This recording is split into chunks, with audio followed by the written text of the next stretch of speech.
Siempre es bueno hablar de libros, siempre es bueno hablar de libros que son o que nacen de experiencias personales y es mejor hacerlo en coyunturas. La coyuntura de hoy, la que nos convoca, la que nos obliga, es la reflexión que tenemos que hacer de lo que ocurrió el miércoles pasado, lo que vimos en las calles de la capital de la República Mexicana y en otras 40 ciudades más del país.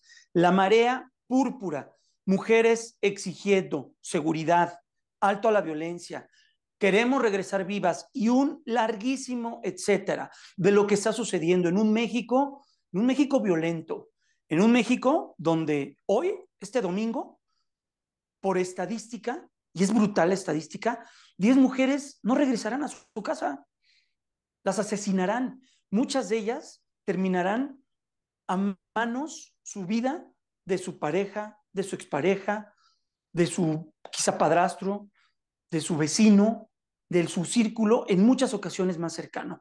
Está con nosotros Andrea Camarelli. Ella es autora del libro, es un ensayo, su primer ensayo, el primer libro de la saga, Los platos que no hemos roto.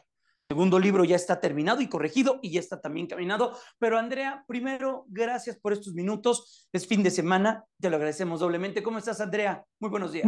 Muy bien, muy emocionada y agradecida por que me den este espacio.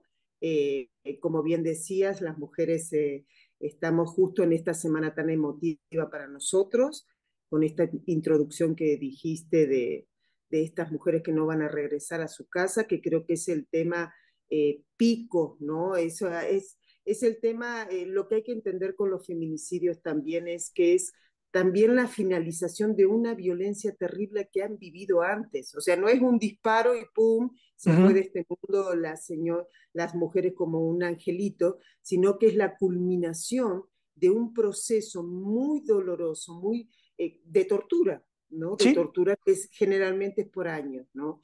Entonces, agradezco este espacio. El ensayo mío tiene mucho que ver con entender esa estructura que permite que esto suceda, ¿no? Exactamente. Y partiendo de eso, Andrea, y antes de entrarle de lleno al tema del libro, la reflexión que debemos hacer, Andrea, el feminicidio es el último eslabón de una larguísima consecuencia Exacto, educativa es, de lo que sucede en nuestras casas, de exacto. cómo fuimos educados, Andrea, de lo que sucede, por ejemplo, con cosas tan tangibles como el transporte público. Leía en estos días una estadística, 96% de las mujeres son agredidas Sí, en el transporte público, lo que sucede con la violencia psicológica, la violencia vicaria, todo ese conjunto deriva, por desgracia, en lo que estamos platicando tú y yo, en que seguramente, por estadística y por desgracia, mujeres el día de hoy no estarán durmiendo con sus familiares porque habrán sido asesinadas, Andrea. exacto. Bueno, en un capítulo explico específicamente, lo más preocupante de todo es cómo está la mujer Uh -huh. socializada para vivir el amor romántico, que es el principal, en el libro lo detecta como la principal causa de la violencia en contra de la mujer. ¿Por qué la principal causa? Porque, bueno, porque tenemos estadísticas en países en donde las mujeres han alcanzado el mismo nivel educacional, económico de los hombres, y igual hay feminicidio. Entonces, en el capítulo, creo que es 8, que dice de los príncipes de azules a rojos, explica específicamente lo que es la práctica del amor, lo que debe hacer la mujer y cómo confunde el amor con el odio, ¿no? Entonces a ella la tienen sociabilizada para pensar que esa violencia es amor, ¿no? Entonces no va detectando los focos rojos que la va a llevar a lo que tú bien dices, no llegue hoy a su casa. Porque quizá desde el entorno más o principal, que es el entorno que tenemos, el primero, el familiar, y en esa primera infancia, ella vio o sintió que el amor era violencia, golpes, gritos, eh, momentos de locura o de ira, y Exacto, crecen pensando que eso es el amor y lo exacto, normalizan. Y cuando nos damos cuenta que estamos en un error, yo lo platicaba con un coach y decía, cuando una persona que es violentada en sus primeros momentos y en alguna etapa de su vida llega a tener una relación cercana, cariñosa, Repro de retroalimentación, ella no se siente cómoda porque dice, esto yo no sé que esto es amor. claro. Y comienzan a buscar quizá patrones inconscientemente, Andrea. Exacto, por eso al principio del libro, no recuerdo bien en qué capítulo, habla de las lealtades familiares. O sea, tú crees que en bloque tienes que ser leal a tu familia. Y lo ¿Mm? que explica el libro es que esas lealtades hay que seleccionarlas. O sea que incluso ya evolutivamente hablando, la generación de tus padres tuvo unos valores y unos derechos y que no corresponden realmente con la situación de tu propia de lo que te tocó vivir a ti, ¿no? Entonces, tú tienes que seleccionar a qué le vas a ser leal y a qué no le vas a ser leal de tu educación. Y a veces los golpes de la vida, los grandes traumas o las circunstancias difíciles, como para mí fue en mi caso un divorcio así muy, muy arrasador, te llevan, es como un técnico de tu software que te lleva a actualizar esas lealtades y a saber a qué le vas a ser leal y a qué no le vas a ser leal en esa educación, ¿no? Sí. Eh, es específicamente eso, lo explica al principio del libro. Oye, Andrea, deteniéndonos en el libro, ¿tu libro nace de una experiencia personal? Si tengo entendido, de lo que vives en el 2015, de los recovecos y de estas encrucijadas jurídicas que existen cuando quieres terminar una relación. ¿Qué es lo que sucede en ese sentido? Sí, lo más gracioso, si tiene algo de gracioso el libro, bueno, sí lo escribo de una manera que nos aprendamos a reír de nosotras mismas y que le bajemos a esto, o sea, toda la violencia de la mujer está dirigida a que estés arrasada y que estés triste y tal. El libro propone otra salida, ¿no? Pero en realidad la experiencia bueno, que a mí me sucedió y que me dio el pie para desarrollar esto fue encontrarme en un juzgado con un discurso jurídico tan perverso, con un sistema tan perverso, con una repulsión hacia la verdad, hacia las pruebas de la verdad y sobre todo les resulta indigesta la justicia que me hizo como un paralelismo Ujú. entre ese lenguaje jurídico imbricado que no entendía nada a lo que yo no había entendido dentro de mi matrimonio. Entonces, ahí empiezo a deconstruir un lenguaje jurídico que tenía un símil con el tipo de violencia que yo había vivido, gaslighting, ¿no? Y que es una violencia que es exactamente de la que habla este libro, que es la violencia simbólica, que es Eh, quitarle al grupo oprimido las herramientas que le permitirían leer su condición de opresión. violencia simbólica que se ve como, Andrea. En Que tu se ve que experiencia, ¿qué tú viste? no puedas salir de las situaciones que tú confundes con amor porque no tienes, no tienes la llave para abrir esa puerta. ¿Me explico? Simbólicamente hablando. No lo han hecho solo con mujeres, lo han hecho con, ¿cómo se llama?, con la población indígena, con los esclavos negros, o sea, cuando se quiere oprimir a un grupo hay que quitarles las herramientas de que están oprimidos. O sea, a un esclavo le tienes que convencer que es libre, ¿no? Y ¿Mm? a una mujer le tienes que convencer que es feliz, ¿no? Este libro yo lo presento como un antídoto para esa violencia simbólica. Este libro te ayuda a leer las condiciones desde que naciste, o por lo menos las que yo encontré, desde que naciste hasta tu edad adulta, que vas pasando por diferentes instituciones que van colaborando con esa confusión.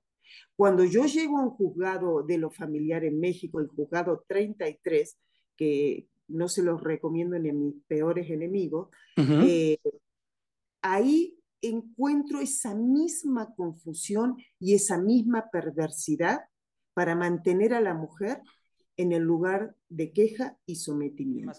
Andrea, te preguntaba en el bloque anterior y al final, la adolescencia, lo que viviste de adolescente, tu visión de los medios de comunicación y la visión de los medios de Estado. Sí, el tema, bueno, este capítulo específicamente tiene una perspectiva marxista, ¿no? Y entonces lo que yo descubro ahí es que el adolescente lo que tiene ahora de interesante para el Estado capitalista y para el sistema patriarcal es que tiene el cuerpo, su cuerpo es reproductivo. O sea, a partir de la adolescencia ella empieza a tener un cuerpo reproductivo. Y entonces, Qué bueno, duro, ¿no?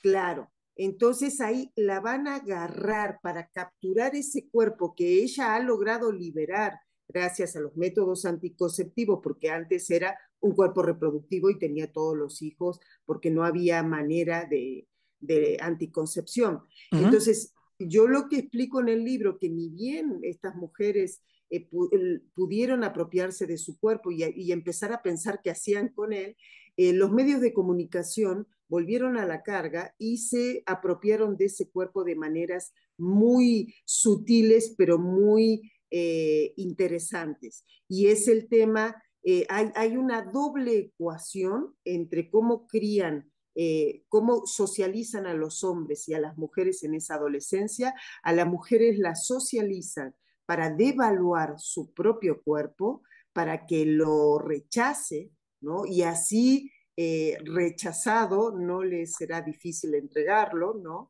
Y al hombre se le socializa para que devalúe al cuerpo de su compañera, ¿no?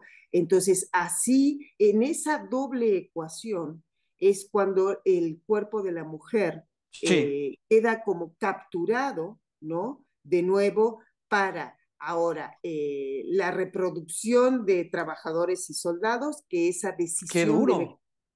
en manos del Estado. El Estado va a decir cuántos soldados y cuántos trabajadores Es un poco necesita. como China, ¿no? En esos Como, momentos. Uh-huh. no, no, si no, nosotros siempre vemos allá a lo lejos la situación de la mujer, pero la situación de la mujer está en cada casa, Claro.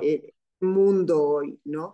Entonces, este es el capítulo 3 habla específicamente de esta captura del cuerpo de la mujer para dejarlos en manos del Estado, para lo que el Estado necesite. Y el Y en, Estado lo que necesita, el Estado es estadística, necesita números. Nosotros con el trabajo de fuerza de reproducción, o sea, el trabajo doméstico no retribuido, damos unos números qué increíbles, fuerte. increíbles, entonces, y eso lo consiguen a través de violencia. Yo Como me que no se voy a, acabó. me voy a detener, Andrea, el jueves pasado, un artículo de El Sol de México decía, hablaba, es un texto interesante, dice, no recuerdo haber tenido el deseo de ser madre. Entrevistaron a dos mujeres que Sí, rechazaron la maternidad. claro, Un texto interesante y ahorita que lo traes a colación, dice, por ejemplo, Raquel Ramírez, el Día de las Madres es la justificación perfecta para crear este mito maternal, que eso es casi nuestro destino. claro. Y Ana Contreras, otra de las personas que entrevistan en este artículo, después de tomar la decisión de no seguir aferrada a la maternidad, decidí reconocerme como una mujer plena y muy feliz. Y estamos en ese momento de la vida y de Claro. una sociedad ya mucho más dueña de sí, Andrea. Claro, otra cosa, otro capítulo que habla sobre la maternidad, que se llama sanción por maternidad. Lo que habría que explicar o preguntarle más profundamente a estas mujeres que no quieren ser madres es que para una mujer la maternidad implica salirse del sistema laboral. O sea, lo que explica el libro es que la institución del trabajo y la institución de la maternidad se repelen. Son dos instituciones que no son compatibles, ¿no? Entonces, eso se llama en el libro sanción por maternidad. Entonces, el tema es tener hijos o qué implica para la mujer tener hijos, cómo queda expulsada del sistema laboral y cómo queda ahí sí en manos de los hombres.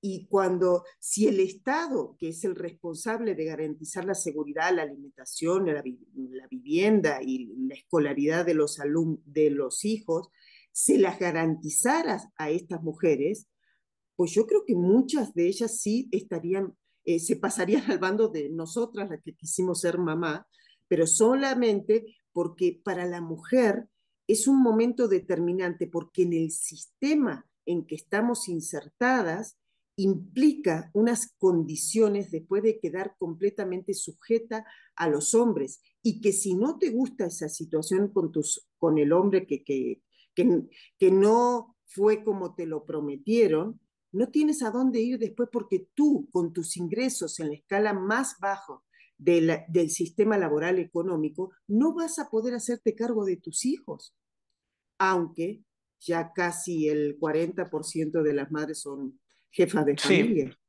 Hablas del patriarcado ya al final del libro, en los platos que no hemos roto, Andrea. ¿Te detienes en el patriarcado? ¿Te detienes en el propio capitalismo? ¿Van de la mano? ¿O cómo se juntan estas dos palabras? Bueno, el capitalismo es básicamente un sistema económico, y el patriarcado es un sistema de estratificación social.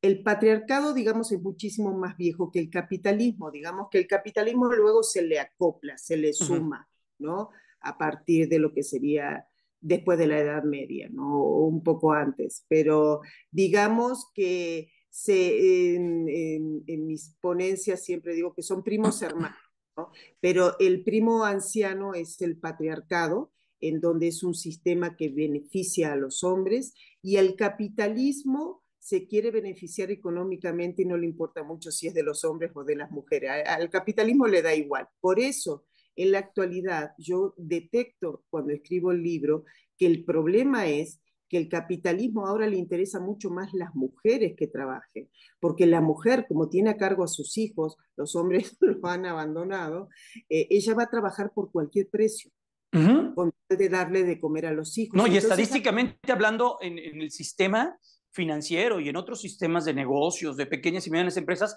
las mujeres se colocan dentro del grupo con mayor capacidad y responsabilidad de llevar cuentas, de pagar, de sí, tener, de no van a faltar, administrar, no van porque a faltar ellas momentos. son excelentes administradoras. Ellas tienen esa razón de la responsabilidad, porque se echan la carga de sacar adelante a hijos, a Claro, empresa, a y todo, eso y son es extraordinarias en ese aspecto. Y pues obviamente en este entorno que se vive, se les ve como ese objeto, pues. exactamente, pero ese es exactamente el problema actual de la violencia. Como el Exacto. hombre está siendo sustituido porque agarran a las mujeres, porque las mujeres hacen 3, 4 trabajos al día, ¿no? Porque no tienen de otras. Entonces, la identidad que le daba al hombre su trabajo la está perdiendo. Y entonces, esa falta de identidad que le daba ser el proveedor y tal, la está descargando contra la mujer, y eso sí está estratégicamente planificado por los estados para que el hombre no la descargue sobre eso, sus empleadores que los están explotando, o sobre sus empleadores que lo acaban de correr el trabajo, Uh y que -huh. vayan a su casa y descarguen sus broncas con sus mujeres. Por eso la violencia contra la mujer en el Estado capitalista está permitida, está inyectada, está creada. Promovida quizá.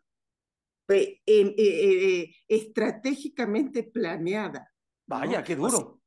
a ver, me dice que no pueden hacer absolutamente nada, no pueden bajar los índices nunca, no pueden bajar de las 10, 11 muertas que Uh tú -huh. mencionaste al principio. Sí, sí lo pueden hacer, no lo van a hacer, lo vamos a hacer las feministas. Vaya, qué palabras. Andrea, por último, ¿dónde pueden encontrar el libro? ¿Cuáles son las versiones que tenemos? Hemos estado atentos a tus presentaciones, la última que hiciste en el mes de septiembre. ¿Cómo va todo eso, Andrea? Va todo muy bien. Bueno, para mí estar, yo no sé si sepa, pero yo soy artista plástica, ¿no? Sí, Me sí, dedico no, no, no. a Y eres la obra crítica también de plástica, arte, y ¿no? Y ello. exacto, y este evento me llevó a la escritura. Este es mi primer libro y acabo de estar en la FIL del Palacio de Minería, estuve en la FENALEM, la Feria Nacional de Escritoras mexicanas. Me pueden encontrar, pueden comprar mis libros en la tienda de ellas, se meten en internet, Escritoras MX, Fenalem, en su tienda, ahí están en venta mis libros. Estoy preparando ahora mi presentación en Buenos Aires, en el Fondo de Cultura Económica de Buenos Aires. El libro se está deslizando solo, de Ujú. mano en mano, entre Ah, mujeres. Es mira, una experiencia increíble. O sea, estaba sentada en la fila de Palacio de Minería y se sienta, la saludo, Gabriela Montero, me dice, Andrea, te compré tu libro en la FENALEM en qué bien. Querétaro, lo leí, lo acabo de proponer como lectura para escuelas y tal. Eso está haciendo algo que no sé si algunas distribuidoras así importantes de libros me podrían llegar a llegar el corazón como me está llenando Claro, la distribución de este libro de mano en mano entre mujeres. perfecto.